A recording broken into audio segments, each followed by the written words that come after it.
이 라헬의 신앙을 단적으로 볼 수 있는 성경 본문이 창세기 31장인데요. 야곱은 그 외삼촌의 집에서 20년 살았고 이제 자기의 4명의 아내와 그 아들들을 이끌고 고향으로 돌아갑니다. 그런데 이때 라헬이 아버지의 집에서 드라빔을 훔칩니다. 31장 19절입니다. 드라빔을 훔쳤지요. 드라빔은 가족 단위의 우상이었습니다. 이 고대 사회에서는 먼 길을 이동할 때 워낙 위험한 일들이 많았기 때문에요, 휴대할 수 있는 가족 단위의 우상을 하나씩은 갖고 있었습니다. 라반도 드라빔을 갖고 있었거든요. 그런데 이것을 라헬이 가만히 훔쳤어요. 왜 훔쳤을까요? 라헬은 하나님만으로 불안했던 여인입니다. 하나님도 의지했지만 드라빔도 믿었어요. 라헬은 일편단심의 신앙이 아니었다는 겁니다. 라헬은 하나님만으로는 부족했습니다. 그래서 드라빔을 훔친 겁니다. 결국 라헬은 아주 불행하게 죽음을 맞습니다. 우리도 양다리 신앙을 갖게 되면 우리 인생이 비극적이 될 거라고 생각합니다. 하나님만 의지하면 해피엔딩인데요, 하나님도 의지하면 새드엔딩이 됩니다. 라헬이 어떻게 죽었는지 보십시오. 창세기 35장입니다. 라헬은 베들레헴 길에서 장사됩니다. 그리고 아이를 낳다가, 의미심장하지 않습니까? 라헬이 그토록 달라고 했던 아이, 그 아이를 낳다가 결국 생명을 잃습니다. 라헬은 하나님만으로는 만족하지 못했던 여인입니다. 그는 주님만 의지하는 신앙이 아니었습니다. 그래서 불행하게 결국 죽음을 맞게 됩니다. 반면에 레아는요, 드라빔이 필요하지 않았습니다. 레아는 하나님만으로 만족했던 여인입니다. 하나님이 전부였거든요. 레아는 그것을 알았습니다.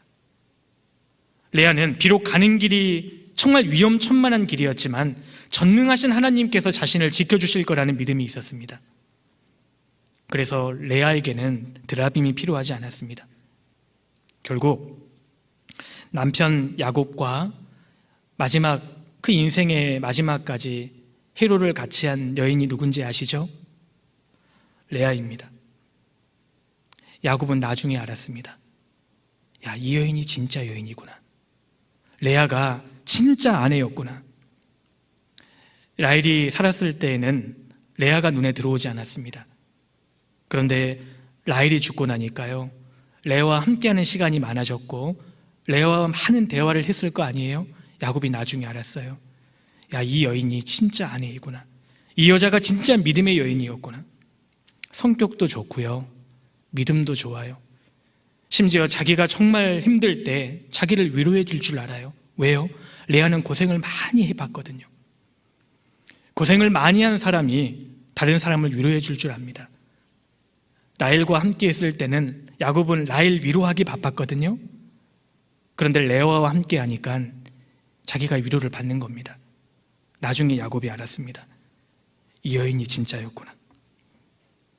야곱은 나중에 자기 인생의 진정한 동반자가 레아였다는 사실을 인정합니다.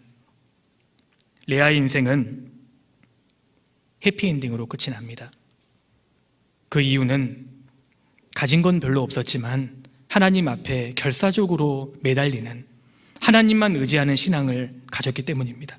하나님만 바라보는 일편단심의 인생이었기 때문에 하나님께서 그녀의 인생에 축복을 부어주셨습니다. 우리는 지금 광야를 통과하고 있는 나그네 길을 걷고 있습니다. 누구처럼 나그네의 인생을 보내야 할까요? 라헬처럼? 아니면 레아처럼? 우리도 레아처럼 나그네 길을 걸어야 합니다. 레아가 4번째 하나님을 찬양하면서 낳은 아들이 유다입니다. 나중에 이 유다 지파는 하나님의 가장 큰 축복을 받은 지파이고 가장 왕성한 지파가 됩니다.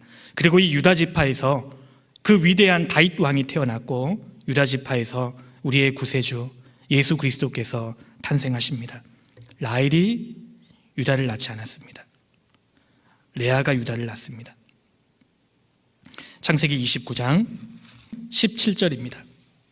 이 말씀만 보면 우리 인생은 공평하지 않습니다. 태어날 때부터 레아는 여성적인 매력이 부족하게 태어났고 라헬은 곱고 아름다웠습니다. 인생은 불공평합니다. 그런데 레아가 인간적인 모든 수단과 방법을 내려놓고 하나님만 붙들기로 결단하자 하나님께서는 레아의 인생을 축복해 주십니다. 이런 의미에서 인생은 공평해요. 우리 모두는 전능하신 하나님 앞에 살고 있습니다. 그렇기 때문에 하나님만 붙드는 사람, 내 인생의 벽 앞에서 하나님께 무릎을 꿇을 줄 아는 사람, 하나님 앞에 입을 넓게 여는 사람, 레아와 같은 사람, 그 인생을 하나님께서 반드시 축복해 주십니다. 이런 의미에서 인생은 공평합니다. 레아와 라헬, 어느 인생이 복된 인생입니까? 레아는 화려한 인생이 아니었습니다. 아주 평범하고 때로는 보잘것없는 여인이었습니다. 그런데 그 여인이 하나님 앞에 특별한 인생이 된 까닭은 하나님께만 결사적으로 매달리는 길을 택했기 때문입니다. 레아에게는 드라빔이 없었잖아요. 평범한 인생이 위대한 인생이 될 수 있는 비결은 하나님 앞에서 입을 넓게 여는 것입니다. 하나님의 도우심을 정말 구하는 것. 야베스가 하나님 앞에 존귀한 인생이 된 이유는 하나님께 무릎을 꿇었기 때문입니다. 역대상 4장입니다. 야베스는 그 형제보다 존귀한 자라. 야베스는 하나님 앞에서 그 형제보다 존귀한 사람이었습니다. 그런데 야베스의 이름은 내가 수고로이 낳았다라는 뜻입니다. 야베스는 태어날 때 집안에 큰 어려움이 존재했던 것 같습니다. 그래서 어떤 성경학자는 야베스는 지체가 아마 불편한 장애인이었을 것이다, 그렇게 추측하는 학자들도 있고, 여하튼 야베스가 태어날 당시에 그 가정에는 큰 불행과 어려움이 있었던 것 같습니다. 그런데 야베스가 존귀한 인생이 된 이유가 있습니다. 주께서 내게 복에 복을 더하사 나의 지경을 넓혀 주십시오. 하나님 제게 복에 복을 더해 주십시오. 야베스는 하나님 앞에 입을 넓게 열었습니다. 하나님께 무릎을 꿇었습니다. 그 결과 존귀한 인생이 됩니다. 레아가 그러했습니다. 레아의 기도는 절실했습니다. 형식적인 기도가 아니라 그야말로 간절한 기도. 하나님은 그녀의 기도를 들어주신 겁니다. 갈망하는 사람은 하나님의 관심을 사로잡습니다.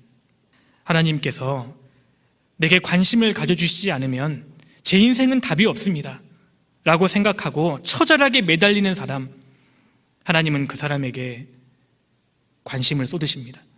성경 창세기부터 요한계시록까지 하나님의 관심을 사로잡는 사람, 크게 두 종류의 사람이 나옵니다. 겸손한 사람, 그리고 갈망하는 사람. 하나님의 축복을 전심으로 받기를 원하는 사람, 주님은 그 사람을 만나주시는 겁니다.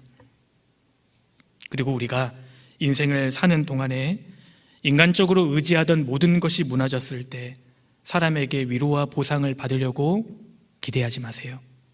진정한 위로는 하나님께로만 옵니다. 그래서 오히려 하나님께서는 나의 모든 인간적인 소망이 부서지는 때를 기다리고 계실지도 모릅니다. 레아처럼 말입니다. 레아는 마음이 상한 여인이었습니다. 항상 열등감, 버림받고 무시당하던 여인이었습니다. 그러나 그녀는 하나님을 붙잡는 손을 포기하지 않았습니다. 그래서 하나님은 레아의 인생을 높여주십니다. 그는 결사적으로 기도했습니다. 라헬이 받지 못한 축복을 레아가 받았습니다. 오늘날 지금도 하나님의 손을 처절하게 붙들고 놓지 않는 오늘날의 레아에게 하나님께서는 동일한 은혜를 부어주실 거라고 생각합니다.